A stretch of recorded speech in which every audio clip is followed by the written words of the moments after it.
एक बार सत्यभामा जी को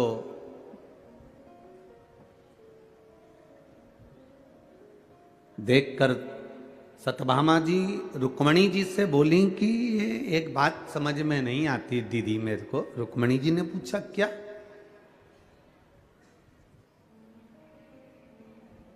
कौन सा पुण्य करा है इस द्रौपदी ने जिसके 5 पति हैं?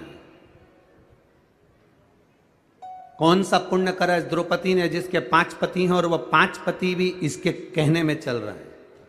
आप देखिएगा जरा, वो पुण्य कौन सा है? दुनिया के लोगों का एक पति, सत्यभामा जी कह रहे हमारा ही भगवान कृष्ण को देख लो, रुक्मणी जी अपने पति को देख लो, अपन 16,108 रानियां, अपना एक पति वो भी अपने कहने पे नहीं चलता, और वो द्रौपदी के 5 पति और पांचों उसके कहने पर चलते हैं। आखिर ऐसा द्रौपदी में कौन सा गुण भरा हुआ है? द्रौपदी के 5 पति, द्रौपदी कह दे कि तुम ये इसका शीश काट दो, वो शीश काट दे। इसके मस्तक की मणि निकाल ला, वो मणि निकाल ला। इसके प्राण हर लो, वो प्राण हर लो। हमारा पति एक कृष्ण तो भी हमारे कहने पर नहीं, और हम 16,108 रानियां, और हमारा पति कहने में नहीं चलता। और ये द्रौपदी के 5 पति होने के बाद भी द्रौपदी के कहने पर चलते हैं। आखिर द्रौपदी के ऐसा क्या पुण्य करा था? द्रौपदी के पास में ऐसा क्या है? द्रौपदी के पास में ऐसा क्या बूटी है? कौन सी जड़ी है? कौन सी ऐसी भभूति है जो द्रौपदी फेंक देती है और 5 पति उसका कहना मानते हैं? ऐसी कई माताएं जो ना जाने कितनी कितनी जगह पर जाकर कहती होंगी हमारा पति हमारी सुनता नहीं है, गुरु जी कोई ऐसा उपाय बता दो ना कि हमारा पति सुन ले। अब गुरु जी की लुगाई से पूछ लो, उनका सुनता है क्या? पहले जो तुम गुरु जी के पास गई हो ना पूछने के लिए कि हमारा पति हमारी नहीं सुनता, तो गुरु जी की लुगाई से भी पूछो कि तुम्हारा सुनता है कि ना सुनता।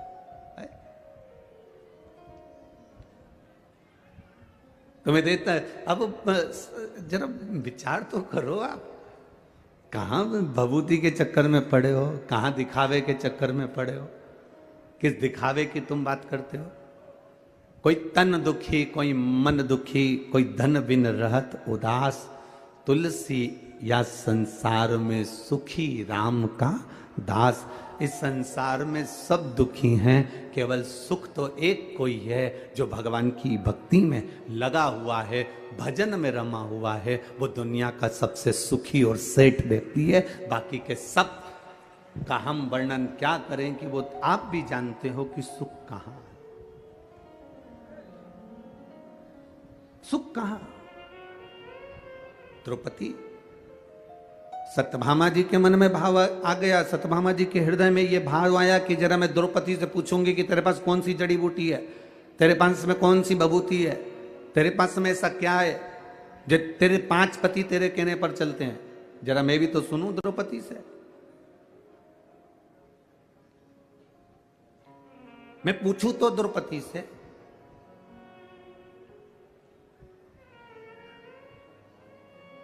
सत्यभामा जी द्रौपदी के पास गईं और द्रौपदी से जाकर पूछा, द्रौपदी हमारा एक पति भगवान कृष्ण हमारे कहने पर नहीं चलते, तेरे 5 पति तेरे कहने पर चलते हैं, उसका कारण क्या है?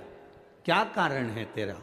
तब द्रौपदी ने कहा, मैं तो ये नहीं जानती कि मेरे पति कहने में चलते कि नहीं चलते, पर इतना जरूर है,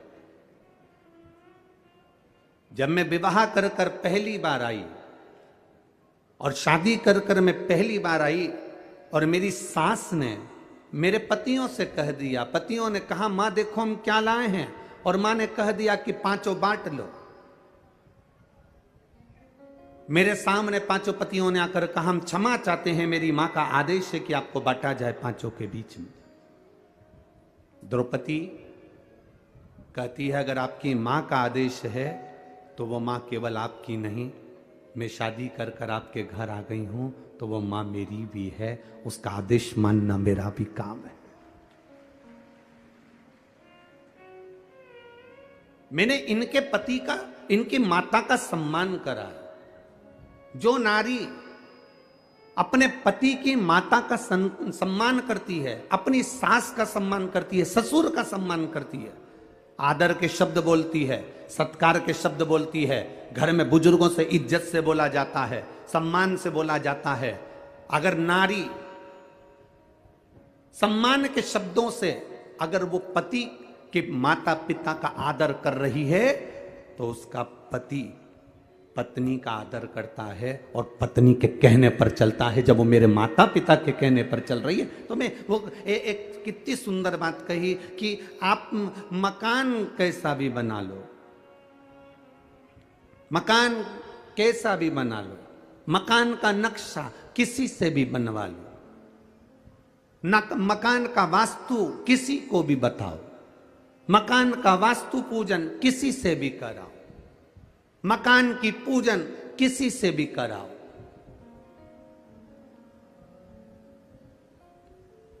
उससे मकान में कभी आनंद नहीं आएगा। मकान में बस दो चीजों का होना जरूरी है। मकान बने तब दो अच्छे मिल जाएं तो जिंदगी संवर जाती है।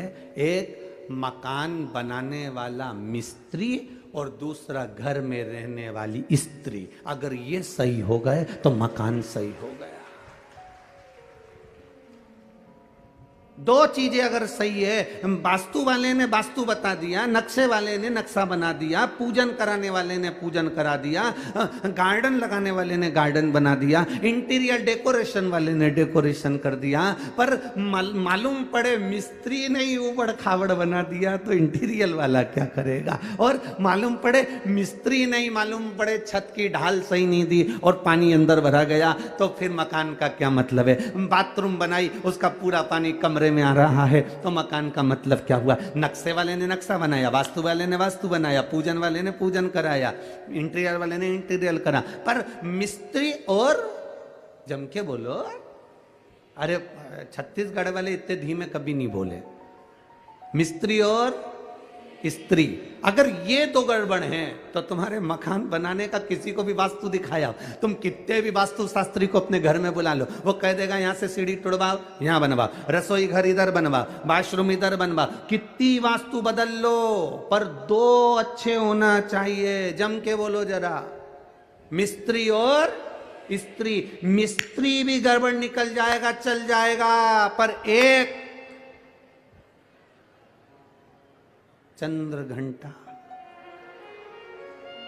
कुष्मांडा, स्कंदा अगर अच्छी निकल जाए तो टपरे में भी रह लेती है, और अगर चंद्र घंटा गड़बड़ निकल जाए तो टपरे भी बिकवा देती है। स्त्री और मिस्त्री,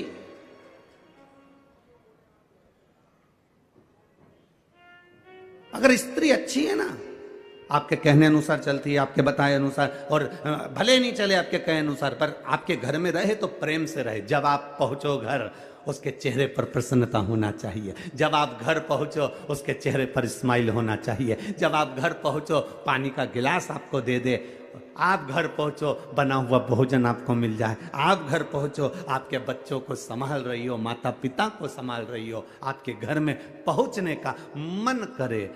दुकान ऐसी होना चाहिए जिसमें जाने का मन करे, मकान ऐसा होना चाहिए जिसमें जाने का मन करे। अगर मकान में और दुकान में जाने का मन नहीं करता तो वो दुकान मकान किसी काम का नहीं होता। मन लगना चाहिए। मैं जिस व्यापार को कर रहा हूं उस व्यापार में मेरा मन लगे। मैं कपड़े की दुकान खोलकर बैठा हूं, कपड़ा बेचने में मेरा मन लगे। मैं किराने की दुकान पर बैठा हूं, किराना बेचने में मेरा मन लगे। मैं कोई वस्तु की दुकान मेडिकल लेकर बैठा हूं तो दवाई में मेरा मन लगे। उसी तरह घर में आप आधे घंटा, 1 घंटा, 2 घंटा, 5 घंटा, 2 दिन, 3 दिन, 4 दिन, 5 दिन गए हो, आपका मन घर में रमना चाहिए।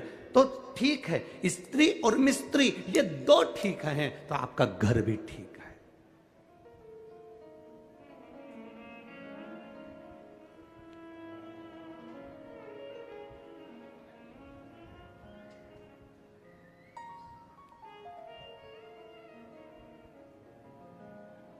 आपका स्वरूप का एक आनंद भी ठीक है। बनाओ आप मकान का नक्शा, किसी से बनवाना हो तो हमें कोई दिक्कत नहीं है। वास्तु जिसको दिखाना है दिखाइए, मना नहीं है। पूजन जिससे कराना है कराइए, मना नहीं है। इंटीरियर जिससे कराना है कराइए, पर दो चीजों का स्मरण रखिएगा, मिस्त्री और स्त्री का स्मरण करिएगा।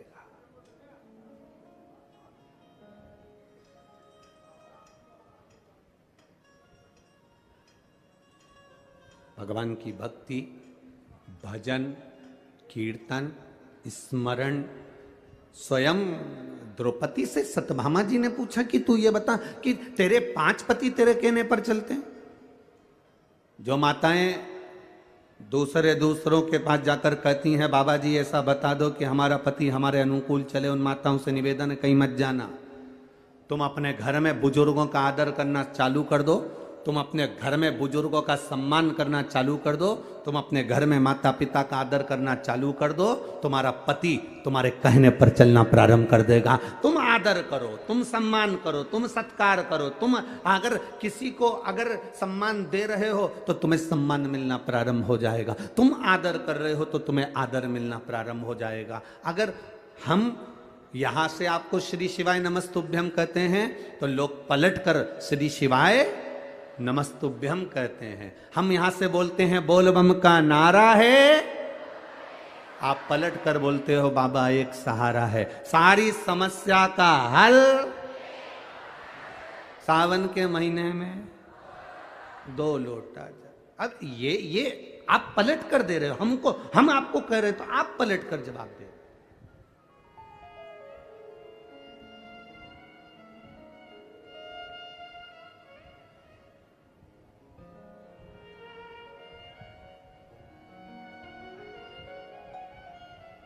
या आपके भीतर भाव जागृत हो।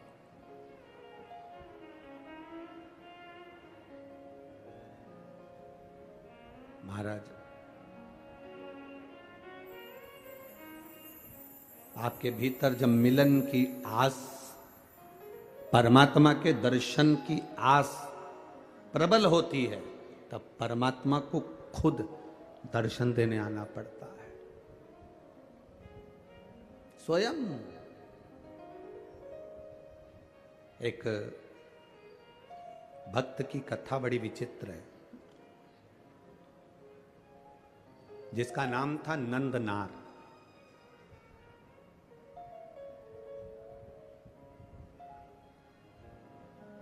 ये नंदनार तमिलनाडु में रहता था। तमिलनाडु के एक छोटे से गांव में नंदनार रहा करता था। शिव का भक्त था। जरूरी नहीं कि शंकर का भक्त होगा तो बहुत पैसे वाला होगा या बहुत धनपति होगा या बहुत देवपति होगा। जिसके पास में भजन की दौलत होती है, जिसके पास में शिव नाम की दौलत होती है, जिसके घर में लोटा पानी चढ़ाने का, जिसके घर में 1 लोटा जल चढ़ाने का है, जिसके घर में शंकर जी को चढ़ाने के लिए जल है, समझ लेना कि दुनिया की सबसे बड़ी दौलत तुम्हारे पास में है, फिर तुम कभी खाली नहीं हो।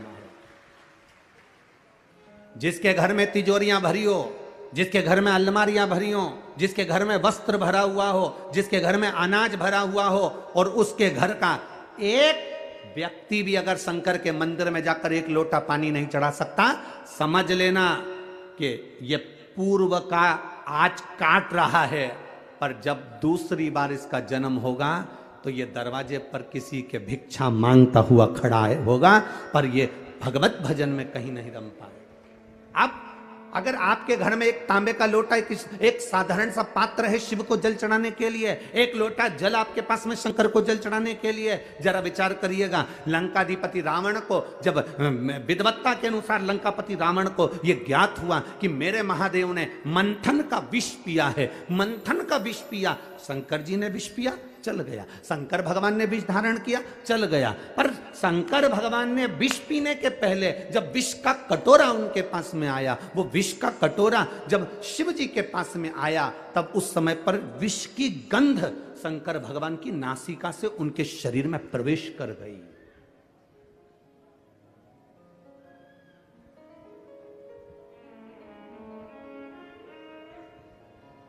वो एक वो ऐसा विक्स का एक ऐसा वो होता है, उसको नाक में ऐसे डालो तो खींचते हैं सर्दी होने पर। क्या बोलते हैं वो तो तुम्हें मालूम होगा, ठीक है। बाम की डब्बी होती है, विक्स की डब्बी होती है। किसी किसी की आदत होती है शाम को सोने से पहले वो थोड़ा थोड़ा नाकों में सूंघ लेते हैं, भेजे में वो चला जाता है सूंघने पर। चलो ये भी जाने दो, एक नया तरह का नशा ट्रेन में जो लोग अपना कपड़ा उतार कर पोछा लगाते हैं, वो जरा जरा से लड़के बच्चे ट्रेन के अंदर, तुम्हें कितनी दया आती है कि ये ट्रेन में पोछा लगा रहा है, ये ट्रेन में अपना कपड़ा उतार कर हमारे कक्ष को साफ कर रहा है, हमारी बर्थ को साफ कर रहा है, हमारे कोच को साफ कर रहा है। उस बच्चे को किसने कहा कि तू ट्रेन में पोछा लगा? उस बच्चे को किसने कहा कि तू ट्रेन में जाकर अपने कपड़े को उतार कर सफाई कर? प्रशासन कभी किसी को नहीं कहता कि तुम सफाई करो, उसने अपने सफाई कर्मी लगा कर रखे हुए हैं। पर वो बच्चा अपने कपड़े उतार कर सफाई इसलिए करता है, तुम 1-2 रुपए दे दो, वो 1-2 रुपए मिलेंगे, कहीं से नशे का सामान लाएगा, रुमाल में उसको डालेगा और सूंघेगा सूंघेगा सूंघेगा, और नशा कर कर कर वो बच्चा एक दिन मर जाता है। और वो बच्चा जो मरता है, जो सूंघ सूंघ कर मर गया नशा कर कर, उसमें मरने में तुम्हारा भी 1 रुपया लगा है, इसलिए तुम्हें भी उस पाप के भागीदार बनना पड़ता है और तुम्हें भोगना पड़ता है। इसीलिए शिव महापुराण की कथा कहती है, बेटी, गाय और लक्ष्मी 50 बार विचार करना कि कहां तुम दे रहे हो। बेटी को देने से पहले विचार करो कि बेटी किसको दे रहे हो, गौ माता को देने से पहले विचार करो कि गाय किसको दे रहे हो, और लक्ष्मी किसी भिखारी के कटोरे में पैसा डालने से पहले विचार करना कि कहीं मदिरा पान में तो नहीं लगाएगा, कहीं मांसाहार में तो नहीं लगाएगा, कहीं जुए में तो नहीं लगाएगा, कहीं गलत जगह पर तो नहीं लगाएगा, क्योंकि देने वाले को रोना पड़ता है। 50 बार विचार करो, उसके बाद विचार कर कर सोचना कि मैं दूं कि ना दूं। अब तुमने, वो बच्चा जो था वो नशा काय से कर रहा था? सूंघने से। सूंघता था और वो नशे में धुत हो जाता। अब वो कौन सा नशा वो करता था कि सूंघ कर पूरा शरीर उसका बेकार हो जाता, शिथिल पड़ जाता, नशे में धुत हो जाता, संभल नहीं पाता, चल नहीं पाता, बस शुद्ध में लगा रहता। उसी तरह लंकाधिपति रावण को यह ज्ञात हुआ,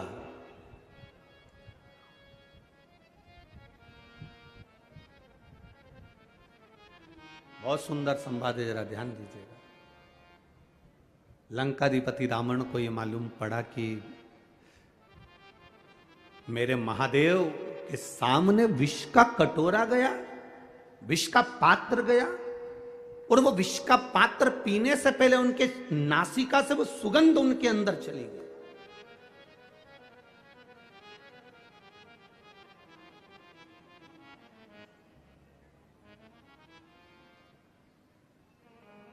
डॉक्टर के पास जाकर कहना, डॉक्टर साहब मेरा पेट बहुत दुख रहा है। डॉक्टर 1 गोली देगा, केवल 1 गोली दे देगा कि डॉक्टर? जम के बोलो जरा, जितने बैठे हो 1 2 3 4 जितने पंडाल में बैठे हो सब जम के बोलो, दे देगा? नहीं देगा। पेट भी दुख रहा है तो डॉक्टर 2 या 3 तरह की गोली देगा, सिर भी दुख रहा है तो डॉक्टर 2 या 3 तरह की गोली देगा, हाथ भी दुख रहा है डॉक्टर 2 या 3 तरह की गोली देगा, पीठ में दर्द है 2-3 तरह की गोली देगा, घुटने में दर्द है 2-3 तरह की गोली देगा। अब तुम डॉक्टर से कह दो, डॉक्टर साहब ये बात तो गलत है, हमारा तो केवल पेट दुख रहा है और तुमने 3-4 तरह की गोली दे दी। 1 दे दो ना। डॉक्टर के नहीं, तुमको 2-3 तरह की, ये तुम समझ नहीं पाते। ये जो तुम गोली खाओगे लाल वाली, ये गोली खाओगे तो इसका साइड इफेक्ट नहीं हो, इसलिए तुमको ये वाली गोली पीली वाली दी। पीली वाली गोली खाओगे तो तुमको ये साइड इफेक्ट ना कर जाए, इसलिए तुमको ये हरी वाली गोली दी। एक गोली के साइड इफेक्ट को हटाने के लिए दूसरी दी जाती, दूसरी के साइड इफेक्ट को हटाने के लिए तीसरी दी जाती है। उसी तरह लंकाधिपति रावण ने सोचा कि भगवान देवाधिदेव महादेव विष तो पी गए, पर महादेव ने जो विष का कटोरा सामने आया और उसकी गंध जो इनके शरीर में चली गई, उस साइड इफेक्ट को हटाया कैसे जा सकता है। तब लंकाधिपति रावण ने देव ऋषि नारद को बुलाया। देव ऋषि नारद से कहा, ये आनंद रामायण का बड़ा सुंदर संवाद है, जरा ध्यान रखिएगा। देव ऋषि नारद को बुलाया और देव ऋषि नारद को बुलाकर कहा, नारद बताओ, महादेव की भक्ति में कुछ तो कमी रह गई है। महादेव भले विष पी लिए, नीलकंठ धारी बन गए, पर उनको जो विष की गंध है वो उनके शरीर में पहुंच गई है। मेरे बाबा के अंदर पहुंची हुई वो गंध कैसे समाप्त हो सकती है? जब उनके अंदर की गंध समाप्त हो जाएगी तो मैं जानता हूं कि मेरी जिंदगी भी सवर जाएगी, मैं सोने की नगरी में जाकर बैठ जाऊंगा। तुम बताओ क्या करूं मैं? नारद जी ने कहा, ये मैं नहीं बता सकता। नारद जी ने कहा, मेरे मित्र तुमरुका जी के पास जाओ। तुमरुका जी के पास देव ऋषि नारद ने भेज दिया। लंकाधिपति रावण तुमरुका जी का भजन करने लगे, तुमरुका जी का स्मरण करने लगे। शंकर का कोई उपासक, शंकर का कोई भक्त, शंकर की चर्चा करने वाला, शिव की भक्ति में जनता को, जनमानस को, भक्तों को डुबोने वाला, शिव के स्मरण में रमने वाला, शंकर के मंदिर में रोज एक लोटा जल चढ़ाने वाला, इसका केवल एक सानिध्य मिल जाए, इसका केवल एक दर्शन भी हो जाए तो समझ लो कि तुम्हारी जिंदगी सार्थक हो गई, तुम्हारा जीवन सार्थक हो गया। आज लंकाधिपति रावण तुमरुका जी का दर्शन करे हैं।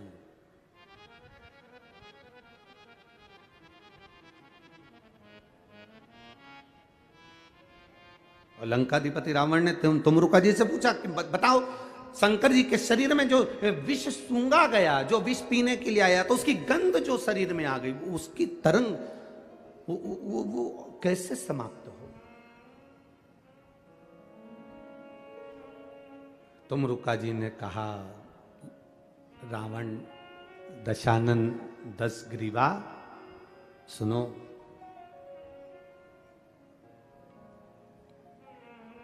श्रावण का महीना हो, भूलवश भी 2 हाथ में अगर गंगा जल हो, शिव को समर्पित हो,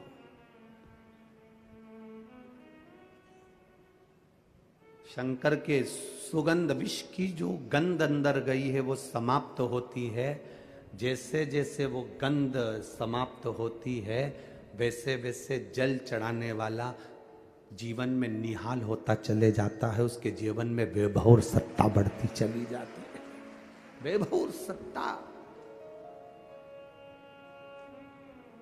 हंसते हैं लोग कावड़ यात्रियों को देखकर, हंसते हैं लोग कावड़ियाओं को देखकर।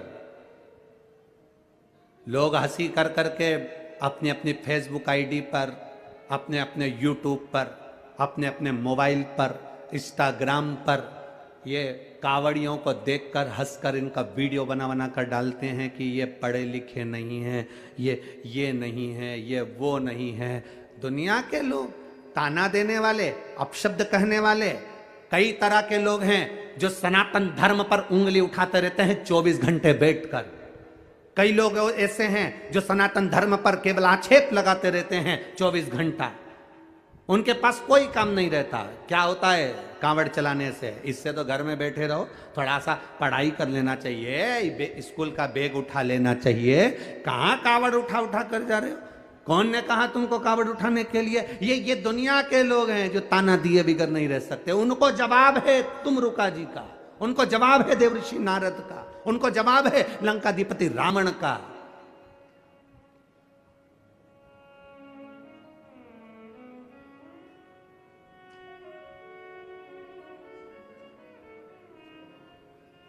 कि कांवड़ चलने वाला व्यक्ति, हाथ में जल का पात्र लेकर चलने वाला, कंधे पर रखकर कांवड़ लेकर जाने वाला, जितने कदम चलकर जाता है उतनी जिंदगी की उन्नति की सीढ़ियों पर चढ़ जाता है। उसे पीछे पलट कर नहीं देखना पड़ता। यह रावण की कथा कर रही है, यह आनंद रामायण कह रही है, यह भगवत भजन कह रहा है। लंकाधिपति रावण ने कहा कि मेरे प्रभु के ये विष की जो गंध उनके शरीर में चली गई, वो गंध कैसे समाप्त हो, वो कैसे उनके अंदर वो समाप्ति का हो? तो कह दिया, सावन का महीना हो, हाथ में गंगा जल भरा हो, रावण लंकेश दशानन 10 ग्रीवा, जाकर शिव को चढ़ाया जाए, शंकर को। हाँ, शिव को चढ़ाया जाए।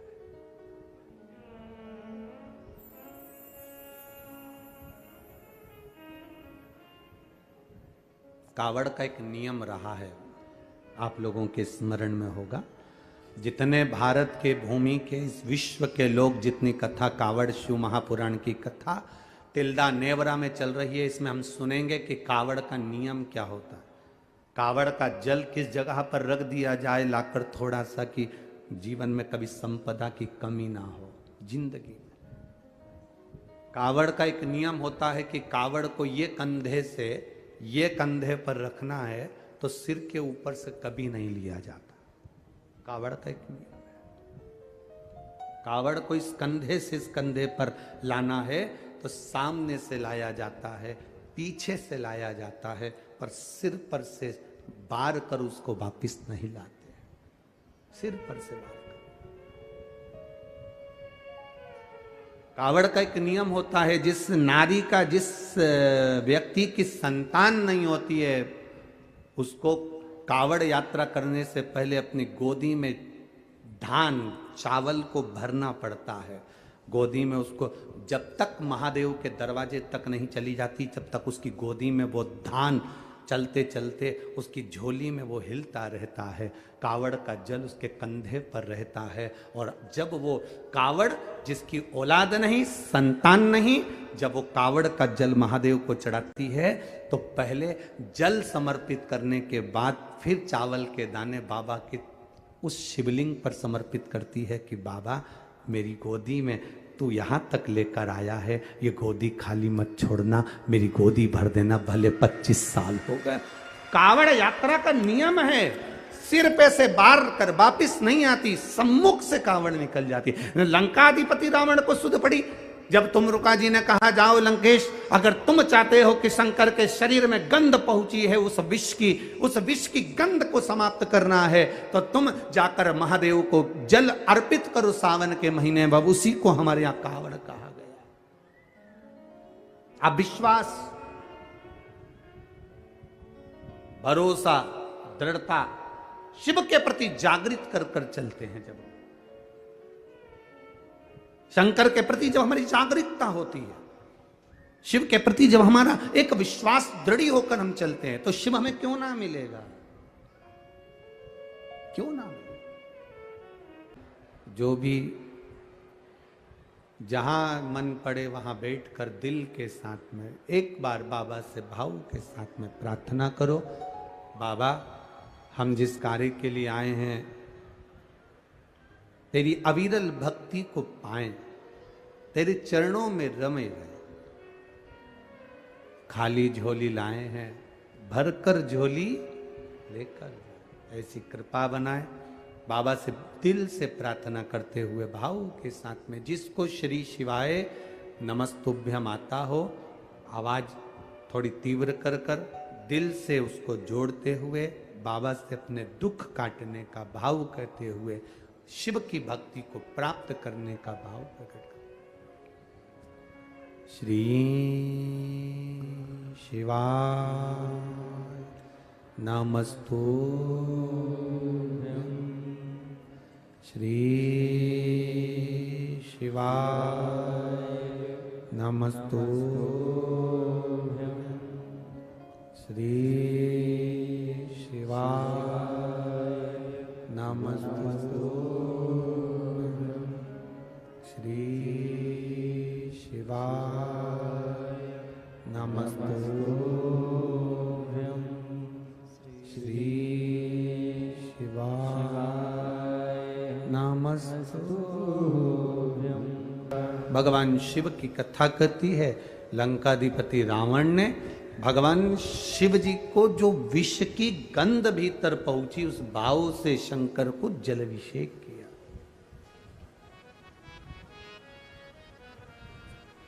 एक बड़ा सुंदर भाव व्यक्त करता है।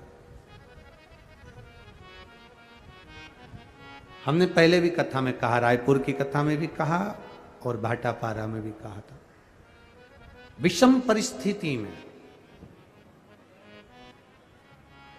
किसी के हाथ जोड़ने से अच्छा है, किसी के पास जाकर बैठकर रोने से अच्छा है, देवादिदेव महादेव के मंदिर में एक लोटा जल धीरे धीरे एक बेलपत्री समर्पित कर कर बेलपत्री की जो डंडी है, बस शिवलिंग पर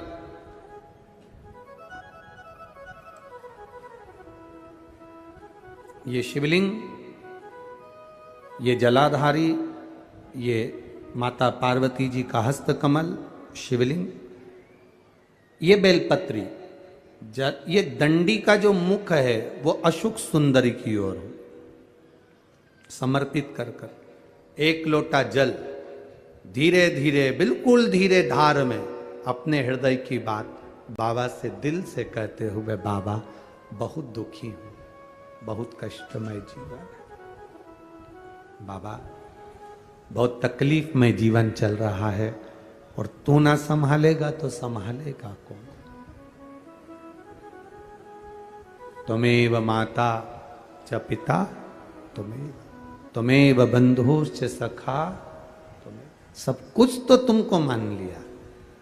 जब से शिव महापुराण की कथा सुन रही हूं तब से मैंने किसी को नहीं, केवल आपको पिता माना है, आपको भाई माना है, आपको सखा माना है, आपको अपना माना, आपको दादा माना, आपको मैंने नाना माना। आप ही तो हैं जो संभाल सकते हैं। शिव बाबा से एक लोटा जल अगर समर्पित कर रहे हैं धीरे धीरे, कभी तुम्हारे चित्त में ऐसा आए कि मुझे बहुत टेंशन चल रहा है और मेरा जीवन ठीक नहीं चल रहा, हम कहेंगे, आज के ज़माने में लोग हताश हो जाते हैं तो सोचते हैं कि सुसाइड कर लूँ, मर जाऊं। हम उनसे इतना सा कहना चाहेंगे कि मरने का प्लान फिर बाद में कर लेना। हम तुमको मना नहीं करेंगे कि तुम मरने का प्लान मत बनाओ, तुम्हारा मन हो तुम बाद में प्लान बनाना। एक बार विचार कर लेना कि अभी नहीं मरूंगा, अभी मैंने कथा सुनी है और सुना है एक लोटे जल का महत्व क्या है। कर्जा हो गया ना चूक जाएगा, दुख आ गया ना कट जाएगा।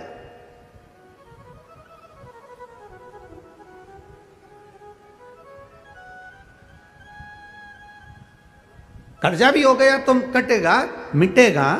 मरना उसका कोई एक प्लान नहीं है कि कर्जा तुम मर जाओगे तो कर्जा तुम्हारा चूक जाएगा। ना ना ना ना, कर्जा हो गया ना चुकाएगा बाबा। तुम्हारा विश्वास दृढ़ रखो, अपने भजन के बल को बढ़ाओ, शिव मंदिर में जाने का समय का आनंद पाओ, शंकर जी पे एक लोटा जल चढ़ाओ तो दिल से चढ़ाओ, राम नाम कृष्ण नाम शिव नाम जो जप रहे हो उसको दिल से जपो, भगवान की भक्ति दिल से करो। आया हुआ समय, आया हुआ दुख कटेगा, थोड़ा समय लगेगा, धीरे धीरे धीरे धीरे वो कट जाएगा।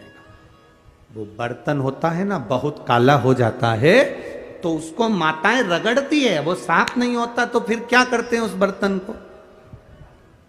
अगर बर्तन साफ नहीं हो ना तो फिर उसको क्या करते हैं, उसमें छाछ भर देती है, दही भर देती है, नींबू लगाकर छोड़ देती है, खट्टी चीज से वो साफ हो जाएगा। तो थोड़ा अगर समय लग रहा है और लगे कि तुमको कि ये ठीक नहीं हो रहा तो समझ लेना कि भगवान ने भी कोई छाछ भर दी होगी। भगवान सुन क्यों नहीं रहा, भगवान ने भी कोई दही भर दिया होगा। ये समर क्यों नहीं रहा, ये ठीक समय आ क्यों नहीं रहा, आएगा। थोड़ा बाबा पर भरोसा रखो, विश्वास रखो, सारी समस्या का हल एक लोटा आप बाबा को समर्पित करो। बोल बम का नारा है, बाबा एक, उसके सहारे जियो ना। हम क्यों संसार वालों के सहारे जियो? एक तमिलनाडु में नंदनार नाम का एक मजदूर रहता था, जिसको बधुआ मजदूर कहते हैं। बधुआ मजदूर मतलब किसी के यहां, किसी सेठ के यहां, किसी धनपति के यहां किसी को बेच दिया जाता है, ये आज से तुम्हारा नौकर है।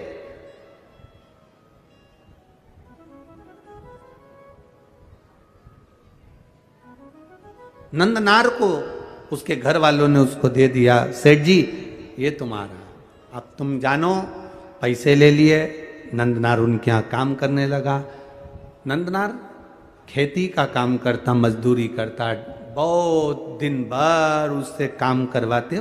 पैसा में खरीदा है तो फिर तो काम करवाएंगे। इसीलिए तो हम आप लोगों से कहते हैं लड़का लड़की की शादी करो तो पैसे से मत करो कि साहब हमने 10 लाख रुपए लूंगा, एक गाड़ी, फ्रिज, कूलर, वॉशिंग मशीन सब देना पड़ेगा, तब मैं लड़के की शादी तुम्हारे यहाँ करूंगा। मतलब तुम लड़के को बेच दिए हो। अब लड़के को तुमने अगर ससुराल वाले को बेच दिया है तो ससुराल वाले, अब तुम ये मत कहना कि तुम्हारा छोरा है, तुम्हारा बेटा है। तुमने एक गाड़ी, एक फ्रिज, एक वॉशिंग मशीन, एक इतना सोना, चेन, अंगूठी, मोबाइल, पर्स, इसके चक्कर में तुमने अपने लड़के को लड़की वालों को दे दिया। अब तुम ये छोड़ दो कि लड़का तुम्हारा है। अब वो तुमको पापा जी भले कहले, पर तुम्हारा सम्मान नहीं करेगा। सम्मान वो अपने ससुर का करेगा, क्योंकि 10 लाख की गाड़ी, एक फ्रिज, एक वॉशिंग मशीन, एक 2 जोड़ कपड़े में तुमने बेच दिया। अब बेच दिया तो वो आदर उनका करेगा। आपको बोलेगा पापा, उनको बोलेगा पापा जी। आपको बोलेगा मम्मी, उनको बोलेगा मम्मी जी। बोलना पड़ेगा, क्योंकि जगदम्बा वहीं खड़ी है। नहीं बोलेगा तो ये चंद्र घंटा घंटा बजा देगी। बोलना पड़ेगा, खरीदार। घर में बहू लेकर आना, कार वाली कभी मत लाना, संस्कार वाली लेकर आ जाना। कार वाली बहू मत लाना बाबा, संस्कार वाली लेकर आना। जब संस्कार वाली बहू हमारे घर में प्रवेश करती है तो वो हमारे जीवन को सार्थक करती है। विद्वत ब्राह्मण जन, भूदेवता, पृथ्वी के देव, ब्राह्मण जन जब किसी लड़का और लड़की की पत्रिका मिलाते हैं, गुण मिलाते हैं, तो वो यही देखते हैं कि संस्कारवान लड़की इनके घर में प्रवेश करे। भूदेव यही चाहते हैं। ब्राह्मण यही पूजन पाठ के माध्यम से आपको वर प्रदान करते हैं। ब्राह्मण देवता आपको ये वर देने का प्रयास करते हैं कि आपके घर में सुख समृद्धि, सुख शांति, वैभव, प्रतिष्ठा सब बनी रही। ये भूदेव का एक आनंद है, ये ब्राह्मण देव का एक आनंद है।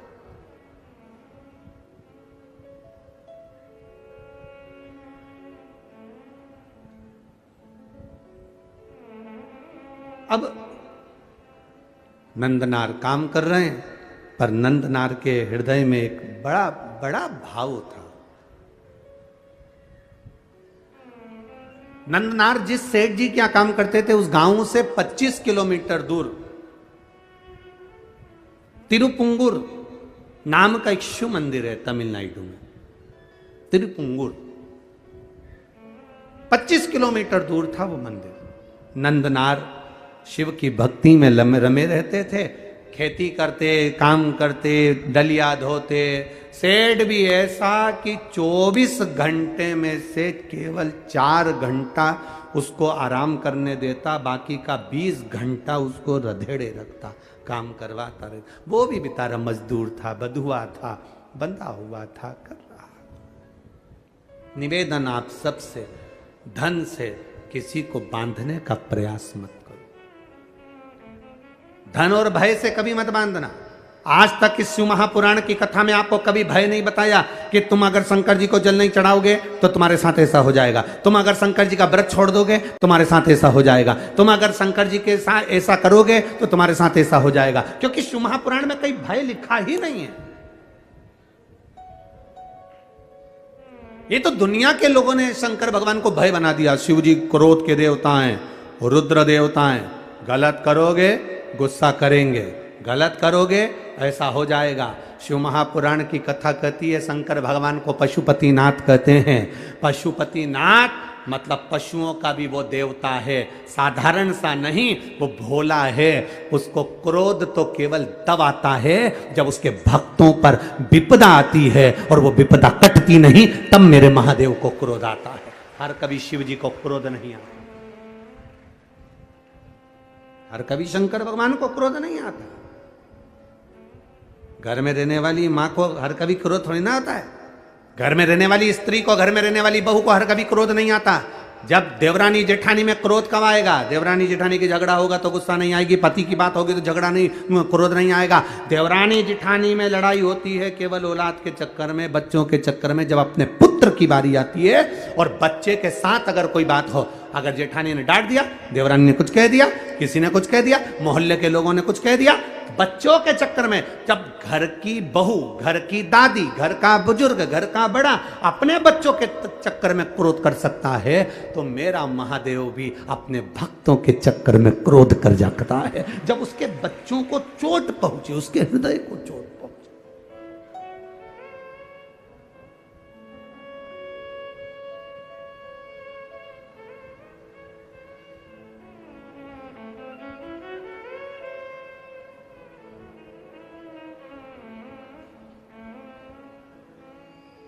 जब हृदय में यह विचार, अब कई लोग कह देते हैं भगवान बड़े गुस्सेले हैं, शंकर भगवान का, कई माताएं कहती है हमने सोमवार का व्रत करा था गुरुजी, अगर हम छोड़ देंगे तो भगवान गुस्सा तो नहीं होंगे। हमने कहा कौन सी पुराण में लिखा है, वो भी तो बताओ कि भगवान को गुस्सा आया, इनने व्रत छोड़ा तो। ना ना ना, मेरा महादेव क्रोध नहीं करता, अनायास हर किसी पर क्रोध नहीं करता। मेरे बाबा तो इतने सरल हैं, इतने सरल हैं कि एक चोर चोरी करने ऊपर चढ़ा, उसके पास में कुर्सी नहीं थी, स्टूल नहीं था, निसेणी नहीं थी, शिवजी पे चढ़ गया, सामान जलाधारी चांदी की निकालने लगा।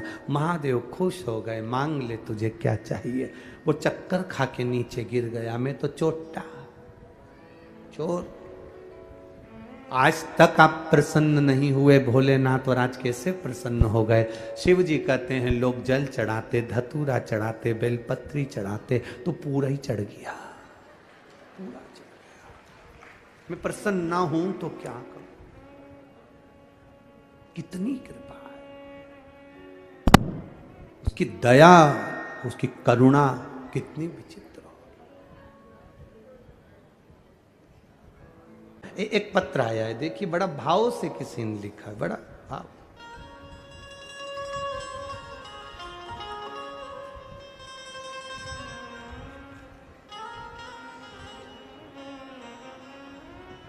मेरा नाम पूर्णिमा साहू है, मेरे पति का नाम लक्ष्मण साहू है। मैं बिलासपुर सिरगिट्टी आवास पारा की रहने वाली हूँ। वार्ड क्रमांक 10, मोबाइल नंबर ये। कहीं बैठी हो तो हाथ हिलाइएगा। जहाँ कहीं बैठी हो, नाम पूर्णिमा साहू, मेरे पति का नाम लक्ष्मण साहू। कहीं बैठी हो तो हाथ हिला सकती है, जहाँ कहीं भी बैठी हो। इधर बैठी हैं, हाँ जी, हाथ हिला दो एक बार दीदी। हाँ, दोनों हाथ हिलाओ ऐसा, ठीक है। देखिए, एक लोटे जल का, बेलपत्र का मैं क्या वर्णन करूं। आप लोग अपना पत्र जो पढ़ सकते हैं वो आस्था चैनल पर, टीवी पर भी पढ़ सकते हैं। बाबा वर्णन करूं, बाबा ने तो इतना दे दिया कि मैं बोलूं। मेरे शरीर में बहुत सारी परेशानी होती थी। बच्चेदानी में सूजन, बच्चेदानी के अंदर छाले पड़ गए, पत्थरी हो गई और बड़ी परेशानियां हो गई, गांठ जैसा भाव हो गया। मेरा बीपी हमेशा लो ही रहता था और मुझे सांस लेने में भी परेशानी होती थी। खांसती थी तो मेरे मुंह में से खून निकलता था। जब खांसने में मुंह से खून निकलने लगा तो हमने बड़े बड़े डॉक्टरों में दिखाना चालू करा। डॉक्टरों को दिखाते और मालूम पड़ा कि टीवी की बीमारी बता दी। गुरुदेव बड़ी तकलीफ में आ गए। मेरी मम्मी ने बोला कि तुम शंकर की कथा सुना करो, टीवी पर आती है, शिव महापुराण की सीहोर वाला महाराज बाजता। कुंदकेश्वर महादेव के नाम से जो भी जांच कराओ, बाबा का नाम लेते जाना, कुंदकेश्वर महादेव का नाम लेना और जांचें कराते रहना, दवाई लेते रहना। सीहोर वाला महाराज बोलता है दवाई भी खाओ और बाबा पर भरोसा रखो। बाबा पर भरोसा रखते हुए अचानक फिर तकलीफ बढ़ गई, सीने में दर्द बढ़ गया और फिर एक्सरे चालू हुए। वापिस फिर दिखाया तो उसमें टीवी बताई। गुरुदेव सब घबरा गए। तब मेरी माता ने कहा एक काम करो, शिवजी पे चढ़ा हुआ जल पीना चालू करो, एक बेलपत्र खाना चालू करो। मेरे घर के लोग जाते, जल चढ़ाते, पानी लाकर मुझे देते, पीना चालू करा। बाबा की कृपा से हमने बड़े हॉस्पिटल में रायपुर में फिर दिखाया। ऐसी कृपा बाबा ने करी, 2 हॉस्पिटल की रिपोर्ट आपको लगाई जिसमें टीवी बताया गया है। अगली रिपोर्ट जब आई तो मेरी टीवी का रोग समाप्त हो गया था और मैं ठीक हो गई। इसलिए बाबा को यहाँ नमन कर लीजिए। आप ठीक हैं बाबू? एक बार दोनों हाथ उठाकर बोलो हर हर शिव तत्व। एक पत्र बड़ा सुंदर आया है, जयंती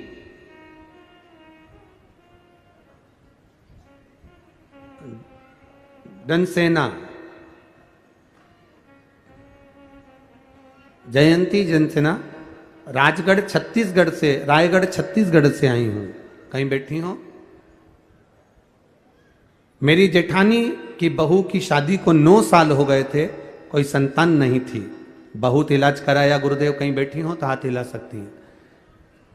कहीं पर बैठे हो तो हाथ हिला सकती हैं, जहां कहीं भी बैठी हो।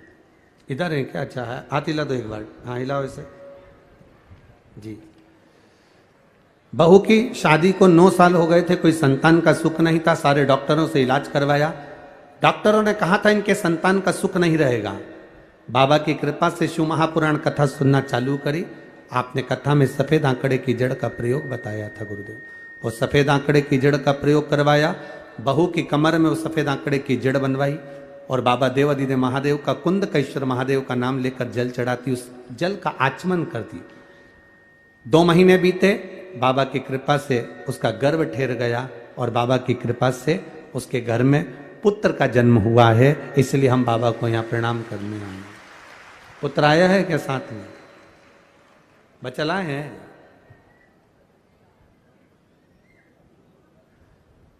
लाए हैं क्या? नहीं लाए? ठीक है। हर हर महादेव। शिव कृपा इसी को कहते हैं, शिव की उदारता, शिव की करुणा, दया। आप एक विश्वास के साथ में, आप एक भरोसे के साथ में बाबा का भजन अगर कर रहे हैं, बाबा की भक्ति अगर कर रहे हैं, तो उसका सुख हमें मिलता जरूर। 24 घंटे में केवल 4 घंटे सेठ उसको छोड़ता था विश्राम के लिए, और नंदनार 20 घंटा काम करता था।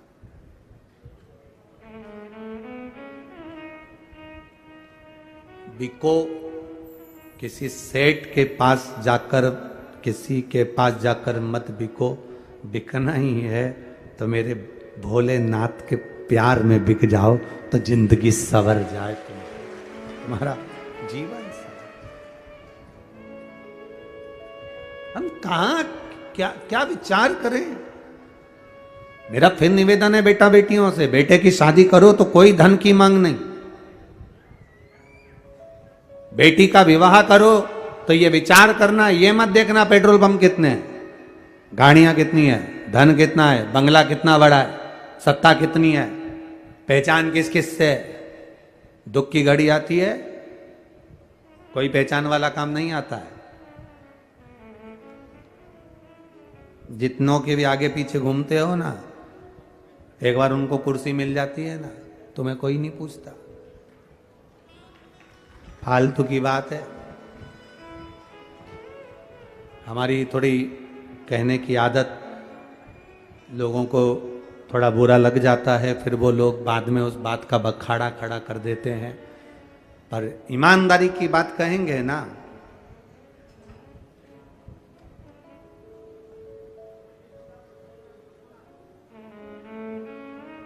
घोड़े के पीछे,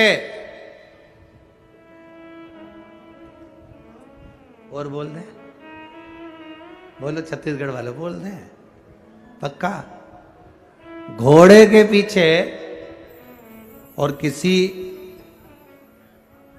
सत्ताधारी, वैभवपति, धनपति, पैसे वाले के आगे या पीछे कभी ना चलना। घोड़ा भी लात मार देता है और ये भी लात मार देते हैं। बहुत सोचिए।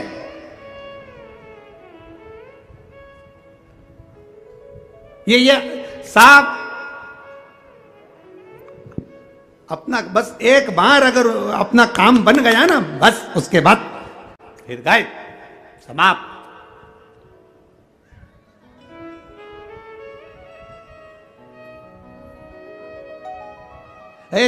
दामाद नया नया रहता है ना, जब तुम्हारे घर में शादी होती है, विवाह होता है, फंक्शन होता है, कार्यक्रम होता है, दामाद को बुलाते हो तो कितना आदर करते हो, कितना सम्मान करते हो, कितना सत्कार करते हो, कितना आदर, कितना सम्मान, कितना सत्कार। जब तुम्हारे घर में शादी होगी तब दामाद जी को कहाँ है, मंडप लगाना है, दामाद कहाँ है, ये काम करना है, दूल्हे को घोड़ी पे बिठाना है, दामाद कहाँ है, जब तुम्हारे घर में शादी होगी तब दामाद को लड्डू पेड़ा गुलाब जामुन इमरती भजिया पकोड़ा सब कुछ खिलाया जाएगा। और जब जब हर 5 साल में वोटिंग होगी तब तब तुमको भी, क्योंकि तुम सब दामाद हो, सबका आदर किया जाए। सोचिए, विचारिए, अपनी चित्त वृत्ति में उतारिए। हमें अगर पकड़ना है तो बाबा का चरण पकड़ना है, हमें अगर पकड़ना है तो भगवान शिव की शरणागति पकड़ना है। हम अगर रो रहे हैं कोई आंसू पोंछने वाला नहीं होगा। जितने शिव महापुराण क्या आप अपने लौकिक जीवन में देखिए, शादी आपके घर में होती है, दूल्हा घोड़ी पर बैठकर चलता है। जब दूल्हा घोड़ी पर चलता है तुम्हारे यहाँ खुशियां आती हैं, खूब धन, खूब आनंद में 10-10 का नोट उछालते हो, 20 का नोट फेंकते हो, 50 का नोट उठाकर फेंकते हो। जब तुम्हारे घर में शादी हो, फंक्शन हो, किटी पार्टी हो, कोई अच्छा कार्य हो, सारे घर के लोग आगे नाचते हैं। और जैसे ही घर में कोई मर गया उसको लेकर जाते हैं तो पूरे परिवार के लोग, रिश्तेदार सब अर्थी के पीछे हो जाते हैं। शादी में दूल्हे के आगे, मरने पर अर्थी के पीछे। शिव पुराण कहती है सुख में सब आगे हैं, दुख आते से जैसे तुम्हारे ऊपर तकलीफ आई सारे के सारे पीछे भागे। अब तुम क्यों मामा जी 10 लाख रुपए की जरूरत है, तुम कर सकते हो मामा जी, अरे बोलते जाओ पीछे। काका जी वो बेटा और बहू का झगड़ा हो गया, अदालत में बात चल रही है। काका जी तुमने शादी पक्की कराई थी, तुम जरा लड़की वालों से जाकर बोलो ना, इतना केस लगाया उन्होंने हम पर, दहेज का केस लगा दिया, सब थाने में बंद है। काका जी तुमने शादी कराई, तुम जाके बोलो ना, लड़की वाले से थोड़ा तो कह सकते हो ना। काका जी पीछे। जरा सी कोई घटना घट गई, तुम एक एक को अजमा के देख लेना, एक एक को। यहां जितने बैठे हो ना, और जितने आस्था चैनल पर कथा सुन रहे हो, जितने फेसबुक यूट्यूब पर कथा सुन रहे हो, दुख की घड़ी में एक एक को आजमाना। मुझे 20 लाख दे दो, मुझे 15 लाख दे दो, मुझे 25 लाख दे दो, मुझे 10 लाख दे दो। दुख की घड़ी में आजमा कर देखना, एक भी नहीं आगे होगा, सब पीछे होंगे। दुख की घड़ी में केवल तुम्हारा एक साथ दे सकता है। तुमने जो एक लोटा जल महादेव को चढ़ाया, एक बेलपत्र जो समर्पित करी, वो तुम्हारा साथ दे सकता है। तुमने जो भगवान का भजन करा, जो तुमने राम नाम, कृष्ण नाम, शिव नाम, जो तुमने लिया है भगवान का नाम, वो तुम्हारा साथ दे सकता है। जो तुमने दान करा पूर्व में, वो तुम्हारा साथ देगा। जो तुमने पुण्य करा पूर्व में, वो तुम्हारा साथ देगा। मैं ये श्री घनश्याम लाल जी अग्रवाल जी के परिवार में जो कथा हो रही है, मैं इनको धन्यवाद दूंगा, उसके साथ में इनके घर में होने वाली वो पोती को धन्यवाद दूंगा जिसके कारण ये कथा हो रही है। ये कथा नहीं होती अगर वो नहीं होती।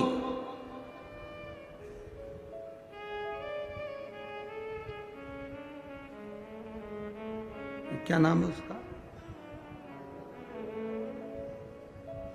उस बेटी का नाम क्या है? प्रियंक, दीपिका, देविका, वो बेटी का भाव देखिए।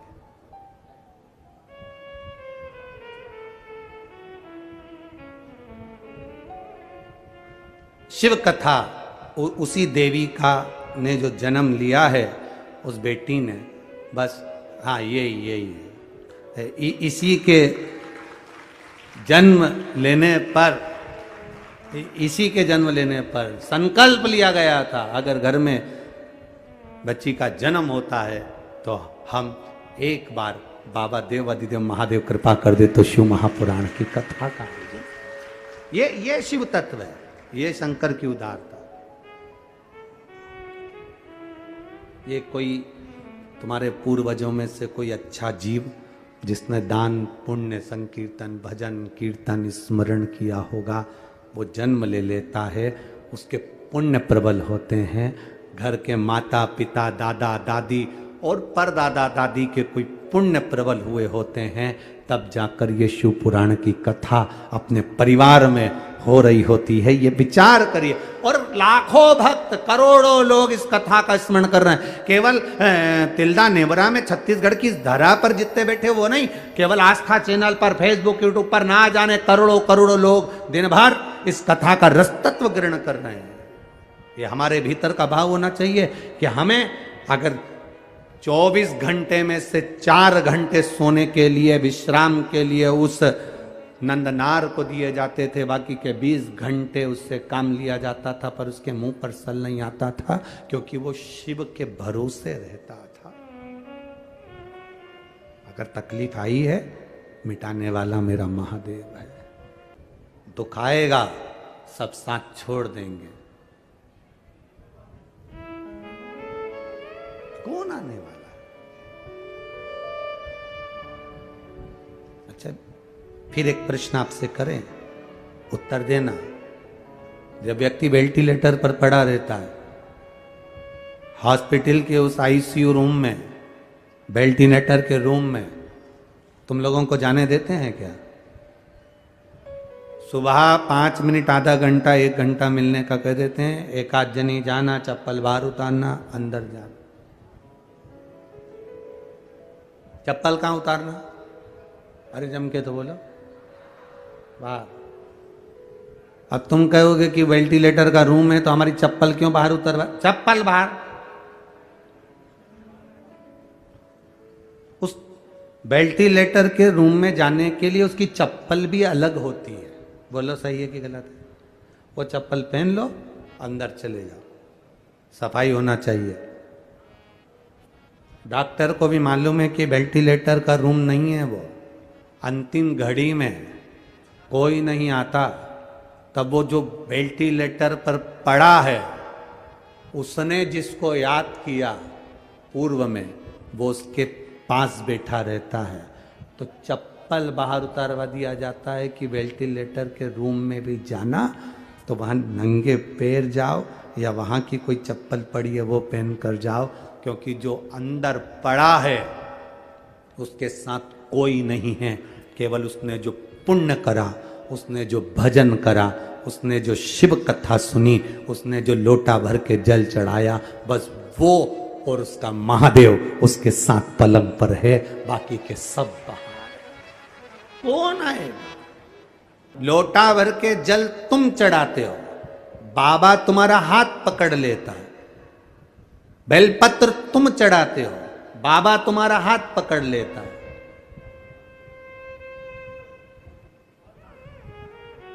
बाबा ने पकड़ लिया। अब तुम्हें चिंता नहीं करना, अब छोड़ दो उसके ऊपर। एक माँ ने लिखा है कि मेरे बेटा और बेटी की शादी नहीं हो रही थी। किसी ने पत्र में लिखा, पत्र ढूंढे सो तो बेटा बेटी की शादी नहीं हो रही थी। उसने भगवान से प्रार्थना करी, पशुपति व्रत करा, तो भी नहीं हुआ। उस माँ ने लिखा, तब मैं शंकर जी के मंदिर पहुंच गई। तुमने कथा में कहा था, तुम अपनी औलाद मानोगे, तुम अपने बच्चे मानोगे। तुम अपने बच्चे मान रहे हो, इसलिए बाबा वो शादी नहीं होने दे रहा। तुम सौंप दो कि ये औलाद तुम्हारी है, ये बेटा तुम्हारा, बेटी तुम्हारी। अब शादी भी किसको करना है? तुम्हें करना है। दहेज लेकर कौन आएगा? तुम। पक्का कौन करेगा? तुम। उसने लिखा पत्र में, पत्र के अंदर लिखा उसने, मैंने, जिसने लिखा होगा वो यहां बैठी होगी, मेरे बेटा बेटी की शादी नहीं हो रही, पशुपति व्रत कर लिए, सब कर लिया। फिर आपने कहा था भगवान के कर दो, ये भगवान के हैं, और मैंने अपने बेटा बेटी को भगवान पर छोड़ दिया। 2.5 महीने भी नहीं हुए गुरुजी, बाबा ने ऐसा जगह संबंध करा कि मैं भगवान को यहां प्रणाम करने के लिए, ये पत्र में लिखा है, इन पत्रों के ढेर।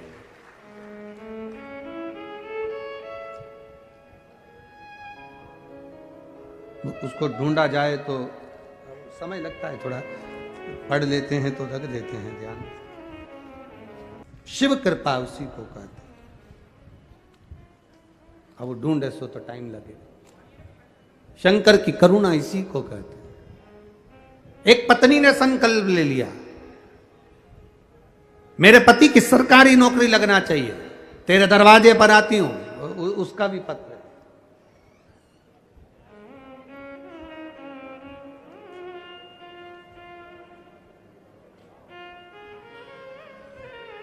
मेरा नाम प्रिया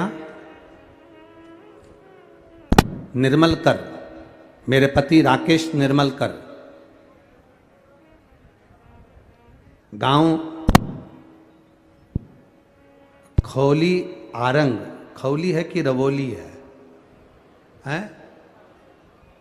खौली ना? खौली आरंग, जिला रायपुर, छत्तीसगढ़। मोबाइल नंबर ही है। कहीं बैठी हैं? अच्छा इधर है, ठीक है। हाथ हिला दो एक बार। हर हर महादेव। संकल्प ले लिया, नौकरी लगना चाहिए सरकारी, तेरे भरोसे हूं। बाबा का व्रत करा, पूजन करी, आराधना करी, एक लोटा जल समर्पित कर। मेरे पति ने 2016 में एक नौकरी का अप्लाई करा था, और बाबा सुनता कैसा है वो समझने वाली बात है। अब 16, 17, 18, 19, 20, 21, 22, 23, कितना हो गया? 8 साल के करीब। और इसने शिव जी को जल चढ़ाना प्रारंभ करा, बाबा से विनती करना प्रारंभ करा। रोज कहती पति का कहीं जॉब, बाबा तू संभाल लेना। 16 की नौकरी का अप्लाई करा, भूल गई, एग्जाम दिया, भूल गए। अब 8 साल बाद बाबा ने उसी नौकरी को भारतीय रेलवे में पाइसमैन के पद पर मेरे पति को लगा दिया। ये शिव तत्व। बधाई बाबू आपको। एक बार दोनों हाथ हिला दो एक बार। हर हर महादेव। बैठिए। श्री शिवाय नमस्ते। 16 में एग्जाम दिया, भूल गए। क्या होगा? आज लोग कहते हैं गुरुजी आपके पास में इतने पत्र आते हैं, दुनिया के लोगों का इतना काम होता है। कारण क्या है? आप किसी को कोई बूटी देते हो, कोई बेल देते हो, कोई भभूति देते हो, कोई सामान देते हो। हमने कहा कुछ नहीं देते। उनको केवल एक ही बात कहते हैं, एक लोटा जल सारी समस्या का हल। शिव के दरवाजे पर जाइए, शंकर की भक्ति करिए, भगवान का भजन करिए, शिव तत्व को जानने का प्रयास करिए, वो संभाल ले। हम उसके सहारे जीना चाहते हैं, दुनिया के सहारे नहीं। अब ये 2016 की नौकरी के लिए अगर ये दीदी 50 ऑफिसरों से जाकर मिलती, भैया जी हमने 16 में एग्जाम दिया था, नेताजी हमने 16 में एग्जाम दिया था, भैया प्लीज कुछ करो ना, एप्लीकेशन देती, हाथ जोड़ती, निवेदन करती। ईमानदारी से बोलना, कोई करवा देता क्या? फाइल आगे बढ़वा देता क्या? नहीं। ये हाथ जोड़ती रह जाती, सबसे कहती रह जाती, भैया जी हाथ जोड़ो, नौकरी, भैया जी नौकरी, भैया जी नौकरी। कौन दे? और ये फाइल उसने शिव जी पर सौंप दी। एक लोटा जल चढ़ाती, बेलपत्र चढ़ाती, मंदिर की सफाई करती, मंदिर का निर्माल्य उठाकर विसर्जन करती। बस ये काम करते करते बाबा ने वो 16 की 23 में भगवान ने पूरे भरोसे के साथ दे दी। ये शिव तत्व है, वो घड़ी है। हमारा कुछ नहीं बिगड़ेगा। लोग कहते महाराज तुम कहते हो हमारा कुछ नहीं बिगड़ने वाला, हम तो भोले के भरोसे पर कथा करते हैं, हम उसके विश्वास पर कथा करते हैं, हम उसकी श्रद्धा पर कथा करते हैं। रामचरितमानस में लिखा शंकर विश्वास रूपिणो, पार्वती के लिए लिखा वो श्रद्धा है। जब विश्वास और श्रद्धा प्रबल होते हैं तब भगवान भी सामने आते हैं। हमने रामचरितमानस में पढ़ा है, श्रीमद् भागवत में शंकर की स्तुति को पढ़ा है, विष्णु पुराण में, गर्ग संहिता में, स्कंद पुराण में शंकर की महत्वता को जाना है कि शिव क्या नहीं कर सकते। तो हम क्यों फिर दुनिया के सहारे? और जल चढ़ाने में तुम कभी ये मत सोचना कि सियोर वाले का कुछ बिगड़ेगा। सियोर वाला तो उसके भरोसे पर बोल देता है, अब उसको संभालना है कि वो क्या कर सकता है, ये उसके ऊपर। छोड़ो एक बार, जो काम तुमसे ना हो, तुम्हारे रिश्तेदारों से ना हो, तुम्हारे परिचितों से ना हो, छोड़ दो बाबा को। जो काम किसी से ना हो, बाबा के भरोसे छोड़ दो। तुम आज से नियम ले लो छत्तीसगढ़ वालों, जितने आस्था चैनल पर सुन रहे हैं वो भी, और जितने मोबाइल पर सुन रहे हैं वो भी, जो काम तुमसे ना हो, हाथ जोड़ जोड़ के रह गए, पांव पड़ पड़ के रह गए, भैया देख लो ना, भैया आप करा दो ना, भैया मेरा ये काम करा दो ना, दुनिया के हाथ जोड़ जोड़ के रह गए। आज नियम लो अधिक मास से, सावन के महीने से, अब नहीं बोलूंगी तुमसे कि तुम करना, अब बोलूंगी मेरे काल अधिपति महाकाल से, उससे बोलूंगी वो करेगा, मेरे शिव से बोलूंगी वो करेगा। तुम लोग नंबर भी गलत डायल करते हो ना, दिक्कत तो तुम्हारे साथ ये लगाना था बिमला देवी को, लग गया कमला देवी को, तो नंबर ही गलत डायल करते, तुम्हारी आदत ही बुरी है। तुम तो उसमें क्यों, जैसे एक पत्नी मर गई, वो उसका अंतिम संस्कार करके आ रहा था, उसका नाम था जो भी ये नाम हो उसका, और मर गई। अब मैं किसी का नाम ले दूं तो वो कहेंगे हम तो अभी जिंदा बैठे, और महाराज के मर गए। अब उसकी पत्नी मर गई तो नाम पत्नी का लू ही नहीं तो अच्छा है। अब पत्नी मर गई, उसका अंतिम संस्कार करके आ रहा था। अब एक पति है, उसकी पत्नी का दिल्ली में जॉब लगा था। पत्नी ने पति को मैसेज किया, उस पत्नी ने दिल्ली वाली ने, कि मैं अच्छे से पहुंच गई हूं, कुछ दिन में मैं आपको यहां पर बुला लूंगी। वो मैसेज जाना था उसके पति को, पहुंच गया इसके पति को, जो ये अंतिम संस्कार करके आ रहा था। चलते चलते इसने मैसेज पढ़ा तो पढ़ते से ही चक्कर खा के नीचे गिर गया। मैं आराम से पहुंच गई हूं, 2 हफ्ते में तुम्हें भी बुला लूंगी।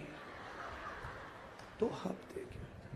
अब मैसेज उसने, दिल्ली वाली ने अपने पति को भेजा था, अब वो मैसेज पहुंच गया इस पति के, नीचे गिर गया। लोगों ने पानी का छींटा देकर इसको उठाया। हुआ क्या, उसने पहुंच के मैसेज करा है। परिवार वालों ने बोला ऊपर मोबाइल लेके थोड़ी ना गई है, मैसेज किसी दूसरे का गलत तुम्हारे पास आ गया है। तब खोदा विधि करी, तब उसका मैसेज नहीं था, दिल्ली वाली ने अपने पति को करा था, तो इधर वाले को लग गया। तुम काम ही ऐसा करते हो। कहना चाहिए भोलेनाथ को और मैसेज करते हो रिश्तेदार को, तुम हमारा काम कर दो ना। कॉल लगा रहे हो इसको, तुम हमारा काम कर दो ना। कहना किससे चाहिए, मैं तो बाबा के भरोसे चलते हैं, तो बाबा के भरोसे। अब फोन यहां लगाना था, कहना यहां था, विनती यहां करना थी, निवेदन यहां करना था। कथा में बैठते हो, बीच में जब श्री शिवाय नमस्तुभ्यम बोलने का मौका मिले, बाबा मेरे दुख काटो कहने का मौका मिले, तब ध्यान चित्त मन इधर उधर मत लगाओ। मौन होकर आनंदित के साथ में बाबा का नाम लेकर, और बाबा से फिर अपने दिल से कहो कि मेरी ये कामना है, अर्जी, निवेदन, साधना उससे करो, प्रार्थना उससे करो, तब वो सुनेगा। सुन लिया। अब लोग कहते हैं कि हम तो कब से कह रहे हैं, हम तो भगवान से बहुत दिन से कह रहे हैं, भगवान हमारी सुन ही नहीं रहा। कहने कहने में अंतर होता है। पति पत्नी से, पत्नी पति से बात करती है, पति पत्नी से बात करता है, दोनों की बात करने में अंतर होता है। एक बात जब वो करता है पत्नी नहीं सुनती, पत्नी बोलती है पति नहीं सुनता, पर वही बात जब ध्यान लगाकर वो कहती है, फोन पर बोलती है, सुनो मेरे को थोड़ा जरूरी बात करना है। क्या हो गया, इतनी सी यह बात है। पति उसको दिल से लेता है, क्योंकि उसने दिल से बोला है। हम शरीर से बोलते हैं, हम मुख से बोलते हैं, हम अपनी इंद्रियों से बोलते हैं, पर भगवान से दिल से नहीं बोलते। जिस दिन आप अपने चित्त की बात, अपने मन की बात, अपने हृदय की बात दिल से बोलना परमात्मा से प्रारंभ कर दोगे, परमात्मा सुनेगा, धारण करेगा। पर तुम्हारी आदत है डायल गलत कर रहे हो। कई लोग तो ऐसे हैं केवल मिस कॉल देते हैं। मिस कॉल से मतलब थोड़े दिन तक मंदिर जाएंगे, भगवान नहीं सुनता, जाना बंद कर देंगे। भगवान तो हमारी सुनता ही नहीं है, मतलब मिस कॉल दिया, 2-4 बार चले गए, नहीं उठाया तो वापिस दूसरे को ट्रायल करेंगे। कहीं का महाराज आएगा, वो बता देगा कि ये वाला कर लो, उनके पास चले जाओ, फिर दूसरा मिस कॉल देंगे, फिर वहां से काम नहीं होगा, दूसरी जगह चले जाएंगे। फिर इनका पूरी जिंदगी मिस कॉल लगाते लगाते हो गया। तो रिश्तेदार भी कह दिए इसकी तो आदत है, दिन भर मिस कॉल करती है। कभी कॉल तो करो, कभी प्रार्थना तो करो, कभी दिल से तो पुकारो। देवराज नाम का ब्राह्मण, भरोसा नहीं था बाबा पर पूर्व के पुण्य प्रबल हुए थे, इसलिए बेलपत्री के वृक्ष के नीचे शिव कथा थोड़ी सी सुनकर प्राण त्यागी और शिव के धाम गया।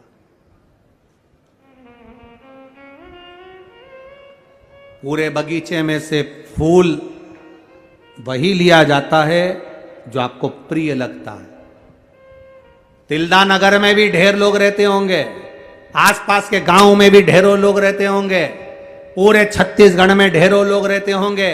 क्या सब शिव महापुराण की कथा में पहुंच जाते हैं? बोलो जम के, पहुंचते हैं? नहीं। बाबा को जो फूल अच्छा लगता है, बाबा अपने बगीचे में वही फूल रखते हैं, बाकी के सब तो पड़े रहते। शिव को प्रिय लगना चाहिए, ओगरदानी की प्रियता होना चाहिए। आप सब जितने भी इस पंडाल में कथा सुनने के लिए बैठे हैं, जितने भी आस्था चैनल के माध्यम से कथा सुन रहे हैं, फेसबुक यूट्यूब के माध्यम से कथा सुन रहे हैं, ये आपकी प्रियता है। कई लोग ऐसे भी हैं जो दिन में कथा नहीं सुन पाते, रात्रि को सुनते हैं। कई लोग ऐसे हैं अपने मोबाइल में सेव कर कर रख लेते हैं, बाद में सुनते हैं। कई लोग ऐसे हैं शिव महापुराण का कोई भी तत्व आया, उन्होंने दूसरे को फॉरवर्ड कर दिया। कई लोग ऐसे हैं कथा का थोड़ा सा क्रम अगर छट कर भी आ गया तो लोगों को भेज दिया। मतलब स्वयं सुनो, दूसरों को सुना रहे हैं, दूसरे के हृदय में भी शंकर के विश्वास को जागृत कर रहे हैं। शिव के विश्वास को जागृत किया जाए, शिव तत्व को जागृत किया जाए, भक्ति को जागृत किया। देवराज विश्वास नहीं था पर शिव के आश्रित होकर प्राण त्यागे, इसलिए शंकर के धाम गए, शिव के धाम। एक बिंदुक नाम का ब्राह्मण चोरी करते करते भूमि से दीवार पर चढ़ा हुआ जा रहा था, पांव फिसलते पानी में गिर गया, मर गया, जल में मरा, इसलिए उसकी गति नहीं हुई, मोक्ष नहीं हुआ। पत्नी बेधव्य हो गई। चंचुला देवी ने अंतिम संस्कार करवाया। शिव धाम काशी में जाकर भगवान के धाम में पहुंचकर कथा का तत्व श्रवण किया, कुछ क्षण का, कुछ देर का।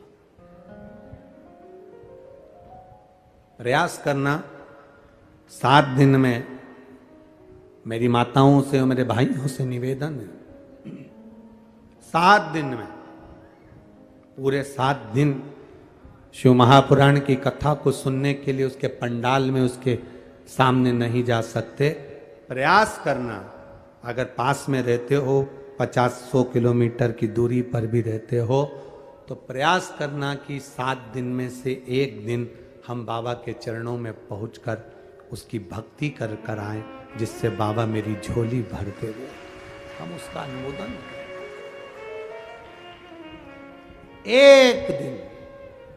एक दिन भी पूरा नहीं हो तो एक क्षण भी अगर हम उसके सामने पहुंच गए। होता है पहले के समय में लड़का लड़की आपस में देखते नहीं थे, केवल ट्रे रख के लड़की चाय की ऐसी ट्रे लाती थी, नीचे रखती थी, निगाहों से निगाह उठती थी, लड़का लड़की आपस में देख लेते थे, लड़की वापिस चली जाती थी। इतने बहुत सारे क्वेश्चन नहीं होते थे जो आजकल होते हैं।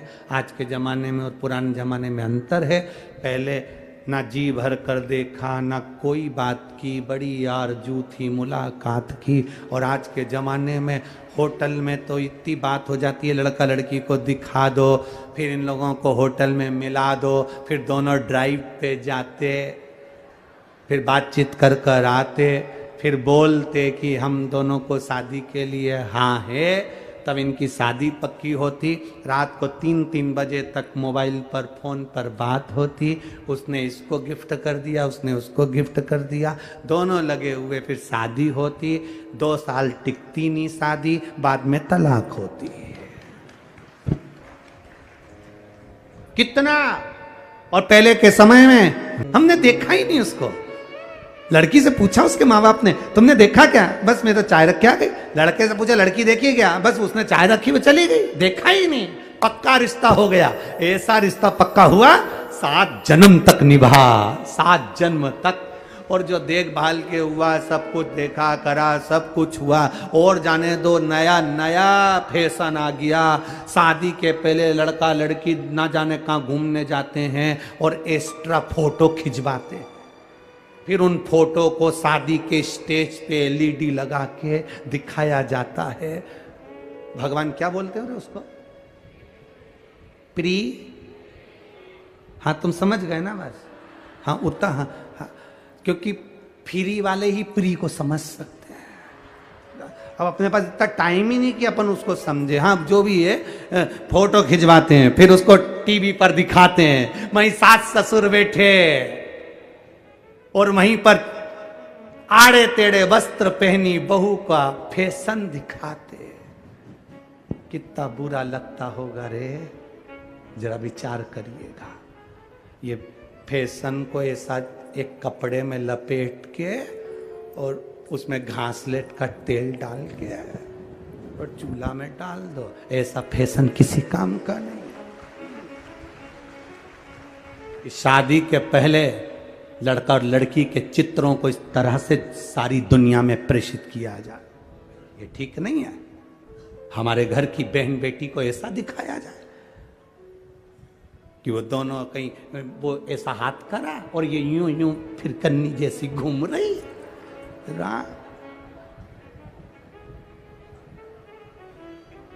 हमारे यहाँ पहले लड़का, हमारे घर के बच्चे ऐसे रस्सी बांधते थे, ऐसे ऐसा तवड़ा बौरा आता था, उसको रस्सी से यूं बांध के यहाँ यूं फंसाए और यूं फेंके और वो यूं घूमे। तो कहीं ये भौरे की औलाद है कहीं कि यूं घूमे? ऐसी काई की प्री और फ्री बंद होना चाहिए। ये काम गलत है। बुजुर्गों के आगे घर की बहू बेटी को इस तरह से दिखाना, ये श्रेष्ठता नहीं लगती। इसकी रोक होना चाहिए। प्रत्येक समाज को ये रोकना चाहिए कि ये नहीं, आपके फोटो खिंचवाओ मना नहीं है, अपनी एल्बम में लगाओ मना नहीं है, पर 4 लोगों में सामने ना दिखाया जाए। एक लड़की के भाव को, उसके सम्मान को प्रेषित ना किया जाए। उसकी आदर होना चाहिए, सत्कार होना चाहिए, उसका सम्मान होना चाहिए। ये ठीक तो नहीं है। बिंदुक की पत्नी चंचुला देवी ने भगवान शिव की आराधना कर कर शिव महापुराण की कथा करवाई। तंबुरका जी से कथा प्रारंभ हुई। देवादिदेव महादेव, महादेव पार्वती दोनों ईश्वर जी गोरा जी बनकर कथा सुने। नंदनार की कथा रह गई है। सुंदर कावड़ का महत्व बहुत सारा है। नंदनार की कथा में देवादिदेव महादेव नंदनार के लिए क्या करते हैं, कल की कथा में अपन उसे श्रवण करेंगे। भगवान ईश्वर जी गोरा जी आ रहे हैं। जोरदार ताली बजाएं शंकर और पार्वती के लिए। एक बार जोरदार ताली भाव के साथ में। हर हर महादेव।